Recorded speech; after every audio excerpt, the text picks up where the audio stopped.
YouTube. So YouTube అనేది మామూలుగా మనం మంచి కంటెంట్ కోసం చూసుకోవడానికి చేస్తాం. అంటే ఏదైనా టైం పాస్ కోసమో, ఇన్ఫర్మేషన్ కోసమో సెర్చ్ చేసుకునేటువంటి ఒక సోషల్ మీడియా ప్లాట్ఫామే యూట్యూబ్. సో ఈ యూట్యూబర్స్ ఈ మధ్య కొత్త కంటెంట్లుగా మారిపోతున్నారు. అంటే కంటెంట్ ఇవ్వాల్సినటువంటి యూట్యూబర్సే కంటెంట్లా మారిపోతున్నారు అనమాట. సో అండ్ మనం రీసెంట్ గానే చూసుకున్నట్లయితే లోకల్ బాయ్ నాని మీద కూడా ఒక కేసు అనేది ఫైల్ అయింది. యూట్యూబ్ మొత్తం కూడా హల్చల్ అయింది. అండ్ దాని తర్వాత అతను మంచోడు అనేసి, నిర్దోషి అనేసి, ఎవరైతే తిట్టారో వాళ్ళే మళ్ళీ నిర్దోషి అనేసి మళ్ళీ మాట్లాడడం జరిగింది. సో ఇప్పుడు అలాంటి మరో కేసే మన ముందుకు వచ్చింది. చందు సాయి అలియాస్ పక్కింటి కుర్రాడు ఒక మహిళపై లైంగిక దాడి చేశాడని ఆయన కేసులో అరెస్ట్ అవడం జరిగింది.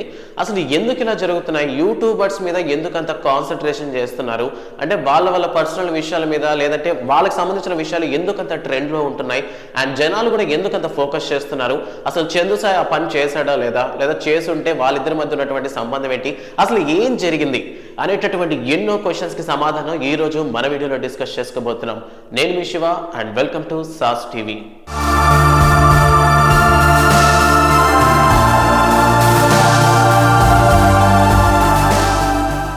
డిసెంబర్ 15, 2023 ఎగ్జాక్ట్ గా ఈ రోజునే చందు సాయి అలియాస్ పక్కింటి కుర్రాడు అరెస్ట్ కాబడ్డాడు అనమాట. సో ఇందుకు కారణం ఏంటంటే, బేసిక్ గా విషయం ఏంటంటే, సో చందు సాయి 2021 ఏప్రిల్ 25న తన బర్త్డే పార్టీకి అనేసి ఒక అమ్మాయిని ఇన్వైట్ చేయడం జరిగింది. సో పార్టీ పరంగా అందరినీ ఇన్వైట్ చేశాడు. అందులో ఒక అమ్మాయికి చందు సాయికి మంచి ర్యాప్ ఉండటం వల్ల వాళ్ళిద్దరూ ఫిజికల్ గా ఇన్వాల్వ్ అయ్యారు. సో ఇది జరిగింది. సో ఫిజికల్ గా ఆ బర్త్డే పార్టీలో ఇన్వాల్వ్ అయ్యారు. ఇద్దరు హ్యాపీగా ఉన్నారు. సో ఆఫ్టర్ 2.5 years తర్వాత సో నన్ను నమ్మించి మోసం చేశాడని చెప్పి ఆ అమ్మాయి చందు సాయి మీద కేసు పెట్టడం జరిగింది. And not only Chandu Sai, వాళ్ళ అమ్మా నాన్న అండ్ ఇద్దరు రిలేటివ్స్ మీద కూడా కేసు పెట్టడం జరిగింది. మొత్తం మీద 5 మంది మీద కేసు పెట్టిందనమాట ఆ అమ్మాయి. సో 2021లో జరిగినటువంటి ఈ విషయానికి 2023 డిసెంబర్, అంటే సుమారు 2.5 years తర్వాత కేసు పెట్టడం జరిగింది. సో విషయం ఏంటంటే, ఒక సోషల్ మీడియా డేటింగ్ యాప్స్ ఉంటాయి కదా, సో దాని ద్వారా చందు సాయికి ఆ అమ్మాయికి అయితే పరిచయం ఏర్పడింది. సో చందు సాయి ఆల్రెడీ ఫేమ్లో ఉన్నాడు కాబట్టి సో త్వరగా ఆ అమ్మాయిని మేబీ ఛాన్సెస్ ఇస్తానో, లేదంటే నువ్వు నా షూట్ పనికి వస్తావనో, లైక్ ఏ విధంగా మాట్లాడేది మొత్తం మీద ఇద్దరు ఒక చోట కలుసుకోవడం జరిగింది. అంటే అప్పుడప్పుడు మీట్ అవ్వడం జరిగింది, మాట్లాడుకోవడం జరిగింది. అండ్ వీళ్ళిద్దరి మధ్య మంచి ఒక ర్యాప్ మొదలైంది అనమాట. సో ఈ సందర్భంగానే 2021 ఏప్రిల్ 25న తన బర్త్డే పార్టీ అని చెప్పి చందు సాయి ఇన్వైట్ చేశాడు ఆ అమ్మాయిని. సో ఇన్వైట్ చేశాక ఆ సిచ్యువేషన్స్ లో వాళ్ళిద్దరూ ఒకటవడం జరిగింది. అండ్ దాని తర్వాత కూడా మెనీ టైమ్స్ కలిశారు. అండ్ మొత్తానికి ఫైనల్ గా ఏమైందంటే, చందు సాయి పెళ్లి చేసుకుంటానని చెప్పాడు. బట్ ఫైనల్ గా అయితే పెళ్లి చేసుకోలేదు. ఇన్ కేస్ పెళ్లి చేసుకోవాలంటే వాళ్ళ పేరెంట్స్ దగ్గర నుంచి వచ్చినటువంటి మాట ఏంటంటే 3 crores కానీ డౌరీ ఇచ్చే పని అయితేనే పెళ్లి చేసుకుంటామని చెప్పారు. అండ్ అంతేకాకుండా తక్కువ జాతి, లైక్ SC ST కింద ఉన్నారు కాబట్టి సో తక్కువ జాతి అమ్మాయిని మేము ఒప్పుకోము, మేము అగ్రీ చేయము. ఇన్ కేస్ మేము చేసుకోవాలంటే 3 crores డౌరీ ఇస్తేనే చేసుకుంటాము, లైక్ ఈ విధంగా చెప్పి ఆ అమ్మాయిని హింసించారు అని చెప్పి ఆ అమ్మాయి అయితే FIR లో పేర్కొనడం జరిగింది. సో ఇది రీసెంట్ గా జరిగినటువంటి ఒక విషయం అనమాట. అండ్ దీని మీద ఇంట్రాగేషన్ చేసినప్పుడు చందు సాయి కూడా ఒప్పుకున్నాడు. చందు సాయి కూడా నేను ఆ అమ్మాయి కలిసాము అనేది ఇంట్రాగేషన్ లో చెప్పడం జరిగింది. బికాస్ అది నిజం జరిగిన విషయం కాబట్టి చందు సాయి ఒప్పుకున్నాడు. ప్రస్తుతానికి అతను జైల్లో ఉన్నాడు అనమాట, అరెస్ట్ అయి ఉన్నాడు. ఇంకా కోర్టులో అయితే సబ్మిట్ చేయలేదు.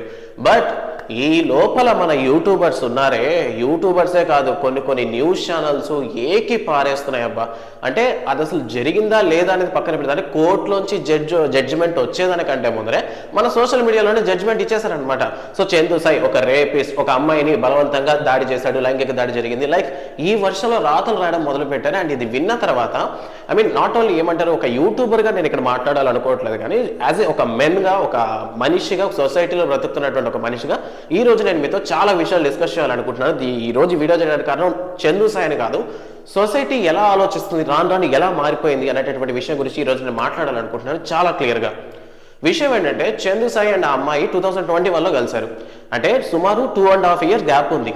సో ఇన్ కేస్ వాళ్ళిద్దరు కలిసి ఉంటే ఏమంటారు, అది ఒకరు కావాలని ఆయన ఏం చేతులు కట్టో లేదంటే ఏదో చేసో తప్పుడుగా అయితే ఉద్దేశం కాదు కదా. ఇద్దరు ఒకే రకంగా ఫీల్ అయ్యారు కాబట్టి ఇద్దరు కలిసి చేసింది. సో ఫస్ట్ ఆఫ్ ఆల్ దాన్ని లైంగిక దాడి అనడం కరెక్ట్ అయిన పదం కాదు. బికాస్ ఆఫ్ ఇద్దరు ఒకరికొకరు నచ్చి మాత్రమే వాళ్ళు ఫిజికల్ గా ఇన్వాల్వ్ అయ్యారు. సో ఒక అబ్బాయికి ఎలాంటి ఫీలింగ్స్ అయితే ఆపోజిట్ జెండర్ మీద వస్తే ఒక అమ్మాయి కూడా అలాంటి ఫీలింగ్సే ఉంటాయి. సో ఎందుకు అట్లా మగాళ్ళని జెంట్స్ని అట్లా సపరేట్ చేసి చూస్తున్నారో కొంచెం కూడా నాకైతే అర్థం కావట్లేదు. సో ఆ టైంలో ఇప్పుడు చందు సాయి అయినా బలవంతంగా చేస్తుంటే మేబీ ఆ టైంలోనే అమ్మాయి కేసు పెట్టాల్సింది కదా అని నాకైతే అనిపించింది.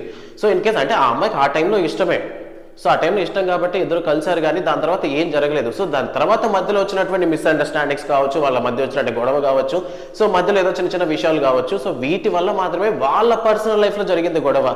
సో దీన్ని తీసుకొచ్చి సోషల్ మీడియాలో పెట్టి వాళ్ళ పర్సనల్ జీవితాన్ని నాశనం చేసే ఉద్దేశాలు అయితే చేస్తున్నారు. సో ఇప్పటికీ ఆ అమ్మాయి ఎవరు అనేది మాకు ఎక్కడా కూడా చూపించలేదు, అసలు ఆ అమ్మాయి ఎవరు అనేది చూపించలేదు. బట్ చందు సాయిని మాత్రం వెంటనే చూపించేశారనమాట. So he is the boy, he's the rapist, is the sadist and like వాడి మీదే కాకుండా వాళ్ళ ఫ్యామిలీ డౌరీ అడిగిందని చెప్పి అదొక టైప్ ఆఫ్ ఇది కూడా తీసుకొచ్చారు. అంటే హోల్ అబ్బాయి వాళ్ళ ఫ్యామిలీ ఎంతవరకు రోడ్డుకి లాగాలో అంతవరకు రోడ్డుకి లాగేశారు. అంటే లేడీస్ ఎవరైతే కేసు పెట్టారో వాళ్ళని చూపించే ధైర్యం కూడా లేదు. బట్ ఎవరైతే ఆ కేసులో ఫైల్ అయి ఉన్నారో వాళ్ళ ఫ్యామిలీ మొత్తాన్ని తీసుకొచ్చి పబ్లిక్లో పెట్టేస్తారు. అంటే జెంట్స్కి అసలు పరువు లేదు, మగాళ్ళకి అనే వాళ్ళకి పరువు ఉండదు. వాళ్ళు ఏం చేసినా సరే ఏం చేసినా సరే వెంటనే తప్పు వాళ్ళంట బయట పెట్టేస్తారు. కానీ లేడీస్ ఇప్పుడు తప్పు జరిగింది ఆ అమ్మాయికి చూపించండి, ఈ అమ్మాయికి అన్యాయం జరిగిందని చూపించండి. ఇన్ కేసు ఆ అమ్మాయి నిజంగా అట్లా మోసపోయి ఉంటే నిజంగా అబ్బాయి చేత ఇట్లా కోర్టు పెళ్లి చేపిస్తుంది కదా. సో ఎందుకు అట్లా ఎందుకు చూపించట్లేదు ఆ అమ్మాయిని బయటికి? అండ్ ఈ అబ్బాయిని మాత్రం ఎందుకు ప్రతి ఛానల్ రేపిస్ట్ అనే దానికి పూర్తిగా అర్థం తెలియని చాలా మంది కూడా ఈ పదాన్ని వాడడం జరుగుతుంది. రేపిస్ట్ అంటే ఒక అమ్మాయికి ఇష్టం లేకుండా బలవంతంగా చేసేటటువంటి ఒక చర్య. ఆ విషయాన్ని పక్కన పెట్టి ఇద్దరు కలిసి ఓన్ డెసిషన్స్ తీసుకొని ఆ అమ్మాయికి నచ్చే చేసుకున్నారు. సో అది లైంగిక దాడి అనేది అవ్వదు, అది ఒక రేప్ అయితే అవ్వదు. అది దేర్ అండర్స్టాండింగ్, వాళ్ళు అప్పుడు ఓకే అనుకున్నారు, వాళ్ళు ఫిజికల్గా ఇన్వాల్వ్ అయ్యారు. సో దాన్ని ఎందుకు ఇప్పుడు తప్పుగా చూపిస్తున్నారు? ఇప్పుడు ఎగ్జాంపుల్కి మన వాళ్ళలోనే ఎవరైనా ఉంటే, మన సిస్టరో మన వాళ్ళు ఎవరైనా ఉంటే బిఫోర్ మ్యారేజ్ ఫిజికల్గా ఇన్వాల్వ్ అవ్వమని ఎవరంటారు? సో అలా ఇన్వాల్వ్ అయిన అమ్మాయిని మీరు ఎలా సపోర్ట్ చేస్తారు? లేదు ఓకే, ఇంకో లాజిక్స్ వస్తాయి, ఉమెనైజర్స్ వస్తారు ఈ టైంలో మన దగ్గరికి. సో ఎలా ఫీల్ అవుతారంటే ఉమెనైజర్ అమ్మాయి సో ఎట్లా మోసం చేస్తాడు. ముందు మనం పతితులమేం కాదు, అంటే మనమేమంత మంచోళ్ళం కాదు. గుర్తుపెట్టుకోండి, ఇండియాలో ద పోర్న్ చూసే వాళ్ళలో టాప్ సెకండ్ కంట్రీ అంటే ఇండియానే. సో ఫిజికల్గా ఖచ్చితంగా అట్రాక్ట్ అవుతారు కాబట్టి అలా జరిగింది. అండ్ వాళ్ళిద్దరి మధ్యలో ఒక ర్యాప్ ఉంది, అది వాళ్ళ పర్సనల్ ఇష్యూ. దాన్ని తీసుకొచ్చి ఒక యూట్యూబర్ ఇలా చేశాడు అని చెప్పడం అయితే ఎంతవరకు కరెక్టో మీరే ఆలోచించుకోండి.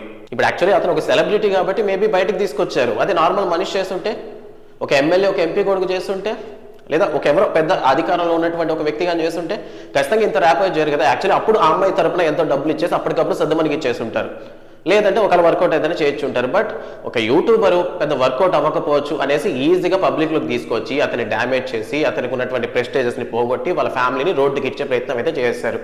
సో మొత్తానికి ఒక ఇద్దరు మనుషుల మధ్య లోపల అంటే పర్సనల్గా జరిగినటువంటి ఒక విషయాన్ని కావాలనే ఈ మీడియా అనేటటువంటి కొంతమంది చేసే పనులు ఎలా ఉంటాయంటే పబ్లిక్లోకి తీసుకొచ్చి సో పలానా వర్గానికి చెందిన వాళ్ళు ఇలా తయారవుతున్నారు. అండ్ మనం ఆల్రెడీ గమనించుంటాం.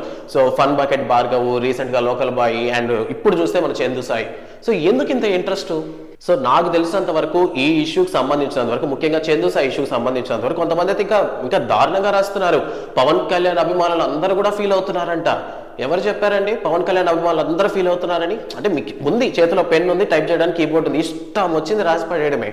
సో అది వాళ్ళ పర్సనల్ లైఫ్. అండ్ జరిగింది, అతను ఒక రేపిస్ట్ కాదు, అండ్ పైగా తను ఒప్పుకున్నాడు. నేను చెయ్యలేదని బుకాయించలేదు. ఎస్, చందు సాయి ఒకప్పుడు తమిళ మీడియాలో చేశాడు అండ్ ఇప్పుడు ఇన్ఫీరియర్ చేస్తున్నాడు, అది అతని లైఫ్. సో ఒకప్పుడు అక్కడ చేశాడు, డబ్బులు వచ్చాయి, సో ఇక్కడికి వస్తే డబ్బులు ఎక్కువ అయిపోయేసరికి అమ్మాయిని వదిలేశాడు. సో ఈ విధంగా పిచ్చిగా రాస్తున్నారు అనమాట. సో ఒక మనిషి గురించి రాసే ముందు కోర్టులో జడ్జిమెంట్ వచ్చాకనే ఆ మనిషి రాంగా లేదా రైట్ అనేది ప్రూవ్ చేసుకుంటాడు. అది కోర్టు నిర్ణయిస్తుంది. అండ్ రీసెంట్గా లోకల్ బాయ్ నాని విషయంలో కూడా ఇలానే జరిగింది. సో ఫస్ట్ ఆఫ్ ఆల్ అతను తప్పు చేశాడని ఏకి పారేశారు. ఒక యూట్యూబర్ ఇలా చేశాడు అని రాసి పారేస్తున్నారు. దాని తర్వాతే తెలిసింది కోర్టే జడ్జిమెంట్ ఇచ్చింది హీఈస్ ఇన్నోసెంట్ అని. సో ఫస్ట్ ఆఫ్ ఆల్ ఆలోచించండి, జడ్జిమెంట్ ఇవ్వడానికి వీఆర్ జస్ట్ మన ఓటేసి ఒక మంచి నాయకుడిని ఎన్నుకోండి, ముందు మీ జడ్జిమెంట్ అక్కడ ప్రూవ్ చేసుకోండి. అంతేగాని వేరే వాళ్ళ పర్సనల్ విషయాల్లో దూరి సో వాళ్ళిద్దరు ఒక రిలేషన్లో ఉండి వాళ్ళు విడిపోతే దానికి అబ్బాయి పేరు మీద లైంగిక దాడి చేశాడు, రేపిస్ట్ అను సంథింగ్ వేయడం ఇది కరెక్ట్ అయిన వర్క్ అయితే నాకు అనిపించలేదు. అండ్ అంతేకాకుండా ఇంకో విషయం గురించి మాట్లాడాలంటే మెన్స్ ఇప్పుడు ప్రస్తుతం ఉన్న పరిస్థితిలో మగాళ్ళు ఇప్పుడు మన పెళ్లి చేసుకున్న ఎవరైనా దగ్గరికైనా పోయి అడుగుదామంటే పెళ్లి చేసుకోవద్దు అంటాడు ఫస్ట్ ఆఫ్ ఆల్. ఎందుకంటే మగాళ్ళకి అంటే ఏమీ లేవు, మగాళ్ళకి ఒక చట్టాలు లేవు. సో అమ్మాయిలో ఒక కేసు పెడితే ఆ అమ్మాయి పేరు కూడా బయటకు రాదు. బట్ ఎవరి మీద అసలు ఆ కేసు నిజమా అబద్ధమా తెలిసే లోపలే ముందు ఆ అబ్బాయి వాళ్ళ ఫ్యామిలీ, ఆ చుట్టుపక్కల ఉన్న ఫ్రెండ్స్ వీళ్ళందరినీ రోడ్ మీట్ చేస్తారనమాట ఫస్ట్ ఆఫ్ ఆల్. అంటే అబ్బాయిల కంటే ఒక పర్సనల్ జీవితం ఉంటుందా? రేపు అతను లైఫ్లో ముందుకు ఎలా వెళ్తాడు? రేపు నెక్స్ట్ అతను లైఫ్ని ఎలా స్టార్ట్ చేస్తాడు? ఇప్పుడు అబ్బాయి మీద కేసు పడింది, మీరు ఇట్లా రాసేశారు, రేపు అబ్బాయి కోర్టులో ఇన్నోసెంట్ అని తేలుతుంది, లేదంటే ఆమె వర్షన్ నుంచి వింటారు కోర్టు, సో ఇన్నోసెంట్ అని బయటకు వదులుతారు. ఆ టైంలో అబ్బాయిని పెళ్లి చేసుకోవడానికి ఎవరు ముందుకు వస్తారు? అంటే అబ్బాయిలు పెళ్లి చేసుకోకపోయినా పర్లేదు, అబ్బాయికి పరువులు ఏమి ఉండవా? అమ్మాయిలు మాత్రమే పేర్లు, అమ్మాయిలకు మాత్రమే పరువులా? ఎందుకు ఇలా ఆలోచిస్తుంది సొసైటీ? రాను ప్రతి ఒక్కరు ఉమనైజర్ లేదా అంటే ఆప్టమిస్ట్. ఏది జరిగినా మంచికి, దాంట్లో మంచి మాత్రమే చూస్తే ఆప్టమిస్ట్లు ఎక్కువైపోయారు అండ్ ఉమనైజర్స్ ఎక్కువైపోయారు. దట్స్ నాట్ ఏమంటారు, అది తప్పని మేము అనట్లేదు. బట్ ఉమెనైజర్స్గా ఉన్న మగవాళ్ళు కూడా కొంతమంది వాళ్ళు మగాళ్ళని విషయాన్ని మర్చిపోతున్నారు. సో మగాడికే అన్యాయం జరిగితే మాత్రం ఎవడు పట్టించుకోడు. ఇప్పుడు యాక్చువల్లీ ఈ వీడియో కూడా చూసి చాలా మంది కింద నాకు తెలుసు కామెంట్లు వస్తాయి, ఖచ్చితంగా వాళ్ళగా కామెంట్లు వస్తాయి, ఐ నో దట్. బట్ చెప్పాలనుకున్న విషయాన్ని కరెక్ట్గా చెప్పడానికి ట్రై చేస్తున్నాను అనమాట. ఒక ఇద్దరు మనుషుల మధ్య జరిగినటువంటి ఒక పర్సనల్ ఇష్యూని సోషల్ మీడియాకి తీసుకొచ్చి అందులో కూడా ఒక అబ్బాయి లైఫ్ని స్పాయిల్ చేస్తున్నారు. ఆ అబ్బాయికి రేపు ఫ్యూచర్ ఉంది, తన ఒక ఫ్యామిలీని రన్ చేయాలి. సో అది ఎందుకు పట్టించుకోరు? సో నేను చెప్పే విషయం ఒకటే, కోర్టులో జడ్జిమెంట్ వచ్చేదాకా మీడియా ఎటువంటి విషయాలు రాయకూడదు, అంటే మీడియా ఎటువంటి విషయాల్ని కన్క్లూజన్ ఇవ్వకూడదు అనేటటువంటి ఒక చట్టం తీసుకొస్తే బాగుంటుంది అన్నది నా ఉద్దేశం. అండ్ ఎవరైతే కేసు పెట్టారో వాళ్ళ పేర్లు కూడా తీసుకురండి, లేదంటే అబ్బాయిని పేరుని తీసుకురావద్దు. సో ఎవరి మీద కేసు పెట్టారు అనేది మేబీ కోర్టులో జడ్జిమెంట్ వచ్చిందో తీసుకురండి. అంతవరకు ఏ ఒక్కరి పేరు రిలీజ్ చేయొద్దని నా ఉద్దేశం. సో ఇన్ కేసు ఆ అమ్మాయికి అప్పుడే కానీ ఇష్టం లేకపోతే 2021లో ఏప్రిల్ 25 ఒకవేళ లైంగిక దాడే జరుగుంటే 26 అమ్మాయికి పోలీసులు కంప్లైంట్ ఇచ్చుండొచ్చు కదా. ఎందుకు ఇవ్వలేదు? బికాజ్ ఆఫ్ వాళ్ళకి ఒక అండర్స్టాండింగ్ ఉంది. 2.5 years తర్వాత అండర్స్టాండింగ్ వస్తే మిస్అండర్స్టాండింగ్ అయ్యిందేమో, అది దేర్ పర్సనల్ ఇష్యూ, మనం దాని గురించి డిస్కస్ చేయడానికి వీలే లేదు.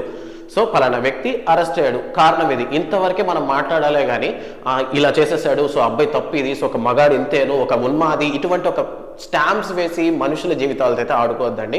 సో ముఖ్యంగా నేను ఇక్కడ మాట్లాడుకున్న విషయం ఏంటంటే, యూట్యూబర్స్ మీద దయచేసి ఎక్కువ కాన్సన్ట్రేషన్ చేయొద్దండి.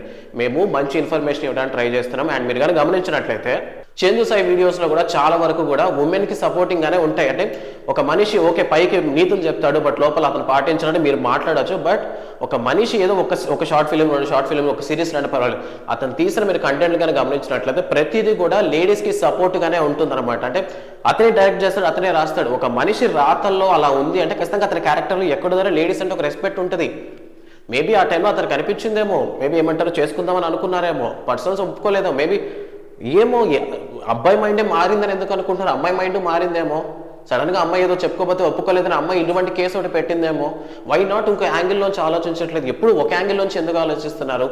దయచేసి కొత్తగా ట్రై చేయండి, ఆలోచన విధానాన్ని మార్చండి. తప్పు ఉన్న చోట తప్పు అని చెప్పే ప్రయత్నం అయితే చేయండి. అట్లీస్ట్ చెప్పకపోయినా పర్లేదు కానీ ఒక తప్పుని సపోర్ట్ చేసే ప్రయత్నాలు మాత్రం చేయొద్దు అని మాత్రం నేను చెప్పదలుచుకున్నాను.